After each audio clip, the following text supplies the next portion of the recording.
Welcome to Construction Genius, and I'm glad to have Kathe Barrington back on the podcast.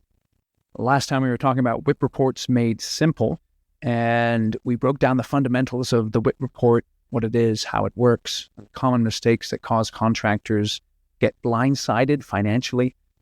Today, we're taking the conversation to the next level. We're going to show how to use your WIP report as a strategic leadership tool, not just something your accountant hands you once a month. We'll dig into how the WIP helps you make smarter decisions, protect your cash, manage your project managers, and ultimately grow your profitability.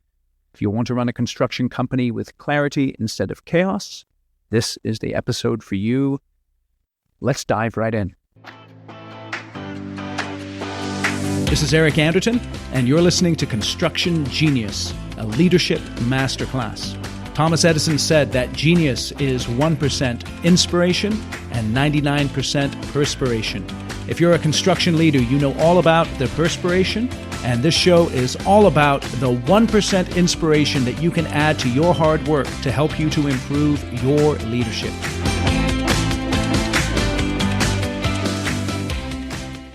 Kathe, great to have you back on the show. Forward to it. Glad to be here. Yeah, in our last episode, we broke down what a WIP report actually is, how it works, why it matters, and the common mistakes that trip construction companies up. Today, we're going to take the next step. We're going to talk about how to use your WIP report to make better decisions, protect your cash, and grow your profitability. And so this is where the WIP stops being an accounting document and becomes a leadership tool. So we're going to jump right into that.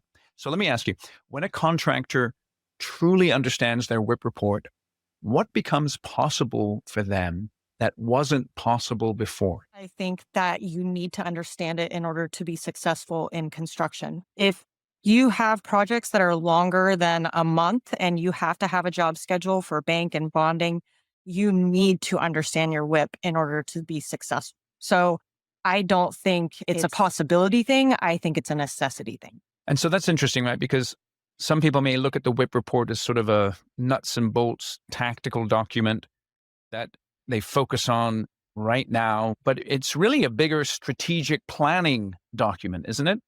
Absolutely. So what are the top 2 or 3 numbers on the WIP that every owner should look at first, and why?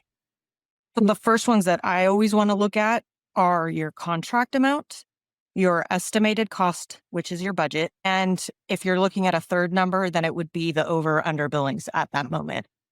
Okay. So in looking at the contract amount versus the estimated cost, what are you looking for there specifically that's going to help you with strategic decision making? I mean, one, I'm going to look at all the difference between the two and the gross profit, right? So I want to see how big those numbers are. If it's a smaller job, I might not be looking at those as closely. So the size of the job is going to be really important. And then also how tight the margin is on that particular job. Do I have to look at it a little bit closer because it's a really tight margin?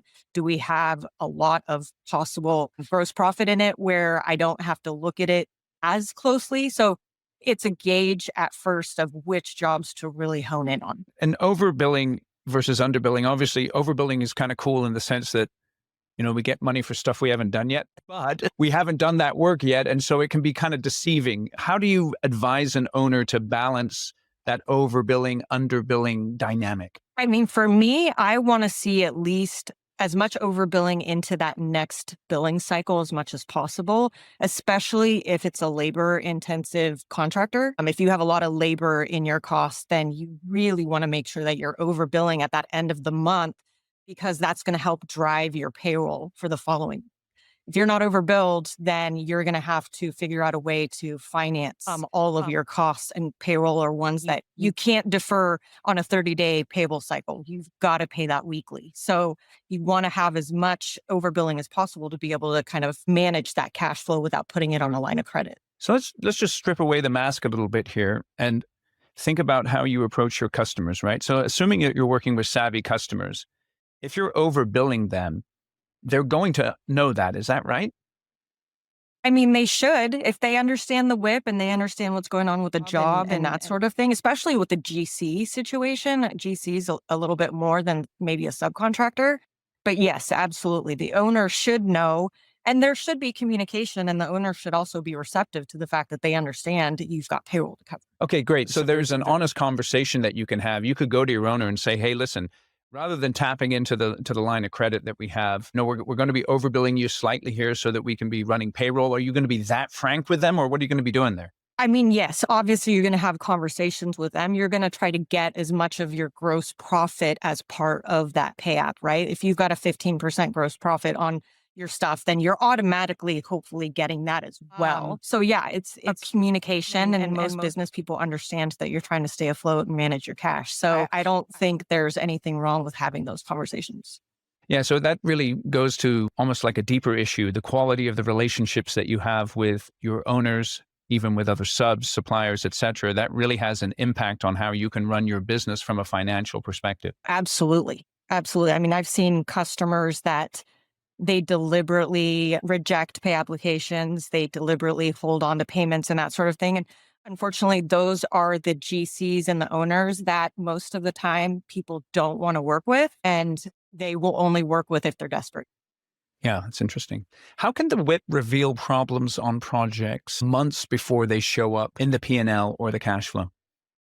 So for me, that indicator is generally first seen through the underbilling. So if there's an underbilling on a job, that's going to be my first red flag that I'm going to start asking questions about. And if it's not a project manager internal billing issue, then it's usually that next step of unapproved change orders. Things are going bad on the job. The customer owner's not willing to approve the billing. So there's always usually a reason that there's an underbilling. It's interesting. It really makes me think about conflicts on a job's a specific job where you may think that it's between, let's say you're a sub and it's between, let's say, your superintendent and the PM from the GC. They actually may reflect problems that are higher up the chain in the relationships at the executive level. Have you ever noticed that? Yes, absolutely. Absolutely. I mean, if you have things that are being done verbally on the ground, by the time it has to get up the chain and the approval process and whatever that is, there could be delays in that. There could also be disputes and issues in that. So yeah, it definitely can show in that respect. So does that require, then let's go to the change order issue. You might have a zealous PM who sort of has this engineering mindset. They look at the contract. We're contracted for X. We've just done X plus one. Therefore, I'm going to get X plus one because that's my job. And yet we know in construction, that's not always how we run change orders or how we handle changes in the project, right? So what advice do you have to the executives when they're working with their PMs in terms of how they're dealing with change orders so that you obviously get paid for what you're doing, but at the same time, maintain relationships with the owners when you're building a project? I think honestly, that starts from the top down. So you've got to have some really good internal processes that you have that your PMs are made to follow and should be following. So you guys have your own internal process, because if a project manager is making these decisions on their own without bringing in upper management or whoever they're answering to, that will cause problems in and of itself, right? Because now you've got people that really shouldn't have the authority to make these judgment calls necessarily to make them. Because what happens if it doesn't get approved? Right. All right, quick break to talk about my book, Construction Genius. This is what I want you to do. Go to Amazon, search for the book, read all of the 5-star reviews, because there's a ton of them. Over 50 to be precise. And the reason I want you to read them is because real people wrote those reviews who've actually read the book. And it'll give you an idea of why you should go and buy a copy right now on Amazon. And here's the deal. If you purchase 10 or more copies for your company, and then send me an email, eric@constructiongenius.com, I'll come in via Zoom and do a 1-hour Q&A and a bonus training session with your team at no charge. I normally charge $4,500 for an hour of my time. And again, for you, I'll do it at no charge if you buy 10 or more copies of my book. And the reason you should buy it is all in the title. It's effective, hands-on, practical, simple, no BS, leadership, strategy, sales, and marketing advice for construction companies. So if you're in the construction industry, this book is for you. So you can get it on Amazon. You can also get it on Audible in the audio version as well, narrated by yours truly. And I know you'll really enjoy it. So go out and get the book. And now back to the interview.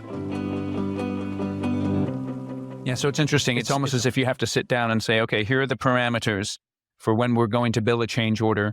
This is how we're going to handle the negotiation of the change order. If there's a problem with it, this is when you bring me in. Because, you can have a PM maybe running a project and there's a problem on a change order. And because they're human beings, they don't necessarily want to bring it to the light immediately, right? Hoping for the best. And then, 3, 4, 5 months down the road, there's a massive issue. Or authorizing the work. And so they're like, well, the work's already done. We had to do it. And it's like, well, are you sure you really had to do it? Really? Are you sure? Yeah, that's interesting. That's a challenge for a PM, right? Because, you're on the job, there's boots in the ground, there's crews on the site. You might as well do it, right? But at the same time, well, hold on a second. Let's think about the relationship. Let's think about where we're at of the project, how much this is going to cost us before we make those kinds of decisions. Absolutely. And that's what I hear a lot as well. We were already there. We were doing it. They were putting pressure on us, and that can go south real quick. Yeah. I think we're already touching on this, but what other patterns in the WIP tell you a project manager is in control or losing control? Obviously the underbillings would be a key indicator. The other one that I don't like to see is what I call a roller coaster ride with the WIP. So having a lot of fluctuations in the contracts and cost estimates and the gross profit. So 1 month they're up, the next month they're down. So kind of like a lack of really consistency in that job. Okay, so how then do we level out that roller coaster? If we want to just stay on a relatively flat line, or we don't want to go up and down, what are some things, again, that the executives need to be working with the PMs on? Making sure that you're paying attention to the budget line items. Because one of the things, if you're using only the system, your software system to do this, and you're not properly managing your estimates and your job costs and all those things, then when the system pumps out that report, it can cause those fluctuations because the job costing isn't being managed. So really reviewing the job cost reports on a regular basis. And I think PMs at minimum should be doing it weekly and making sure things are coded right, costed right, everything's in the right bucket, because you can have a few line items that aren't right, and that will affect the entire job because of how the percent complete works. Okay. So where does the WIP directly expose upcoming cash flow problems, even when the revenue looks strong? Underbillings, 100% underbillings. It's very interesting. So you just have to keep it top of mind, right? Overbilling, underbilling, you have to be extremely disciplined. You can't trust necessarily what your computer's spitting out to you. You have to have those conversations. Absolutely. Underbillings to me are never a good thing, ever. Yeah. So going back to earlier in the conversation, that means that you've got to be forthright with your clients. You've got to be kind of aggressive. You've got to paint the picture for them. You've got to help them to understand. Because sometimes, you're working with a client who's never built a project before, right? And they don't understand how construction works. They just want their building at the end of the day, right? And so they need that education. Yeah, absolutely. What are the early signs of margin fade that a leader should watch for, and how should they respond when they see them, other than the underbillings? In honesty, that is the big one. That's the one you look for, because that is the next question again is why? Why is there an underbilling? Is it a timing issue where you didn't understand where your costs were? Or 2, is it unapproved change orders? Is it a dispute with the owner that they don't want you to bill for certain things that you've already done? There's always a reason for an underbill. Yeah, it's interesting. Okay, so let's shift a little bit. It's like when you're starting the project, or not just a project, but even when you're bringing in a new project manager, you have to be really clear with them on your philosophy and your approach on billing, so that they know as they hit the ground running, this is how we do it around here in terms of underbilling versus overbilling. How should WIP data influence bid strategy and backlog planning as you're looking out 6 to 12 months in your business, do you think? The backlog is a really important number to be looking at on a continual basis. I look at that very closely every month. Obviously, you want enough backlog to get you through a certain length of time. So looking at that is really important, because that'll give you an idea of how profitable can I be at year end with all the jobs that I have now, or how long are these jobs going to last? How much longer do I have before I need to make sure I have another job on here? So that's really important indicator of how active you have to be in pursuing new work, and whether you can even take it on. If your backlog is really high, which is phenomenal, you might not be able to take on more work without hiring and making other decisions, or you're going to be over inundated. Yeah, it's interesting. I think about it from a strategic perspective. Obviously, the best construction companies, they're building the right projects for the right clients in the right locations. And as I'm looking at the WIP report and I'm noticing some of those underbillings and maybe issues with disputes or unapproved change orders, that can be a real red flag telling me, hold on, this is not the right client. So if they're asking me to do more work, that then gives me room to have that conversation with them and say, hey, listen, if you want me to do the project that's coming up in 6 months, we need to have a discussion right now about this current project, which is not going the way that it should be going. Absolutely. Yes, absolutely. Think about the last time you promoted someone into a leadership role and it failed. Why did it fail? I can tell you one reason. People know how to build projects, but they don't know how to build and lead teams of people. Construction comes with its challenges that only insiders truly understand. Generic leadership training doesn't cut it. You need a program to train your leaders built specifically for construction professionals led by an industry expert. And my online course, The Shift, is exactly that course. It has 5 modules. It'll teach your people how to control their calendars and reduce stress and embrace chaos and accomplish their critical tasks. It will teach them the 3 essential messages they have to communicate every day in order to motivate and lead their team effectively. It'll show them how to build and lead a high-performing team, give them a framework for running effective meetings so they'll be able to solve problems in less than an hour, and also give them a higher perspective on their leadership that will enable them to work on the business and on their teams and not get stuck in the weeds micromanaging. So go out to my website, theshift.constructiongenius.com, read all about the course, and then enroll yourself and your leaders in the course, and I guarantee that it will transform your leadership. If it does not, you take the whole course and you didn't get benefit from it, you just send me an email, eric@constructiongenius.com, and I will cheerfully refund you 100% of your money. I'm really confident this course will transform your leadership. So again, go out to the website, theshift.constructiongenius.com, learn more about the course, and start taking it today. So just walk us through, again, that disciplined WIP meeting on a monthly basis. What absolutely must be covered? So definitely the high level, the contract and the cost estimate. Those are the 2. Addressing any underbillings and the reasons why. If there is fade on a job, so I try to look at things from a month to a month basis. I also look at it from a reporting period to a reporting period. So if we're reporting quarterly financials, I'm looking at that. So did we have fade? Did we have profit increase? How long has the job been going? What's going on with those jobs? So having a frank discussion about all the jobs. And if you have a ton of jobs, then maybe it's just you set a threshold, not necessarily looking at all the tiny jobs. But I think you should look at all of them, to be honest. It's interesting.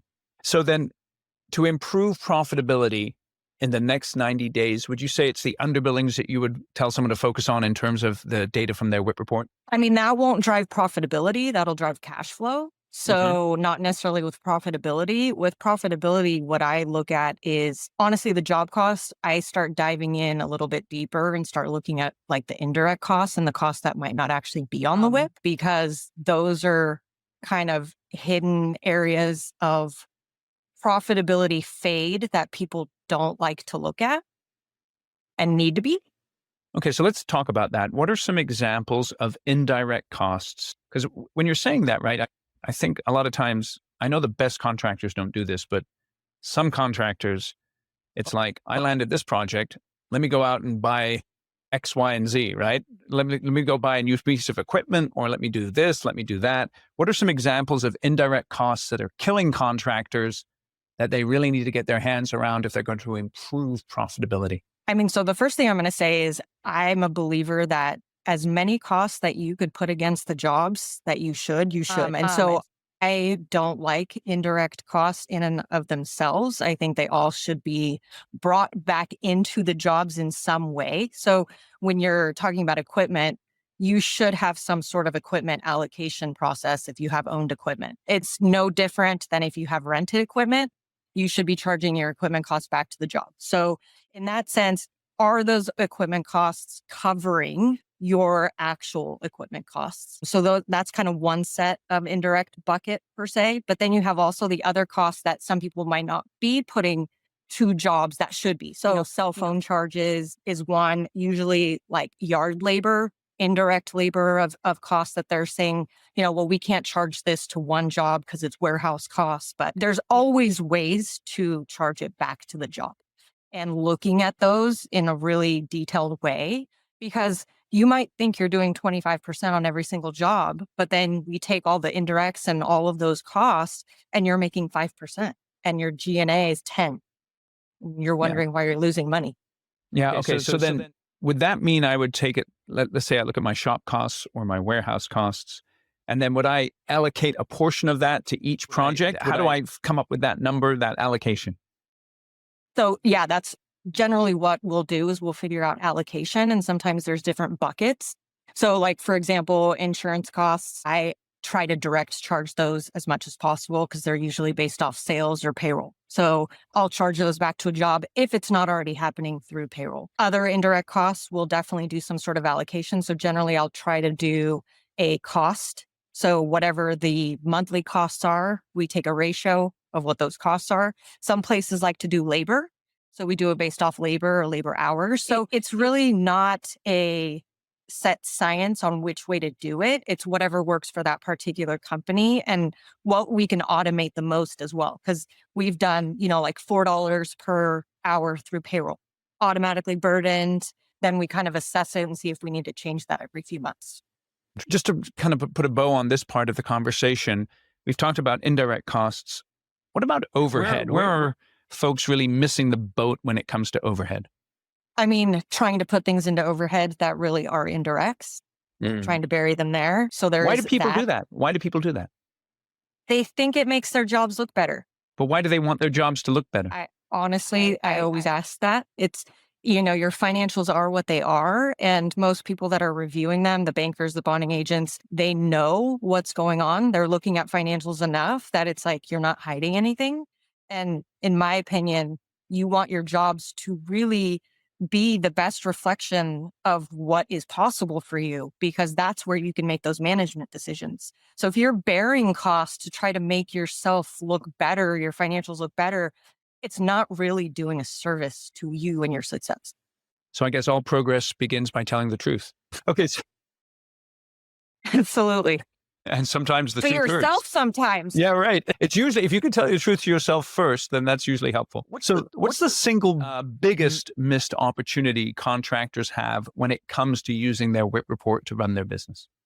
I mean, the cash flow part of it, really, in my opinion, managing the cash flow, because that's still only one piece of it, right? Like you still have your AR and AP, which is the timing difference between the two, but it's really a cash flow tool. It's a profitability tool. You can really forecast where you can be based off that one schedule. Excellent. All right, Kathe. Well, I know this was super helpful. We did WIP 101. Now we've done WIP 201. And so that's tremendously helpful. I really appreciate you coming on the show and taking a deeper dive here today. I appreciate being here. Thank you so much. Thank you for listening to today's episode with Kathe. And this is episode 359. 357 was the first episode on WIP Reports Made Simple, so check that one out if you haven't listened to it yet. The two episodes work well together and give you a comprehensive look at how to use the WIP report in your business. And feel free to contact Kathe if you have any questions about the WIP report. I know she'll be happy to chat with you. Thank you for listening to Construction Genius, and we will catch you on the next episode. Thank you for listening to this episode of Construction Genius. Hope you found that 1% of inspiration to help you in the next few days. If you like the show, please give us a 5-star review on iTunes, share it with other construction leaders who you think would benefit, and always remember that the show is brought to you by Kick-Ass Meetings.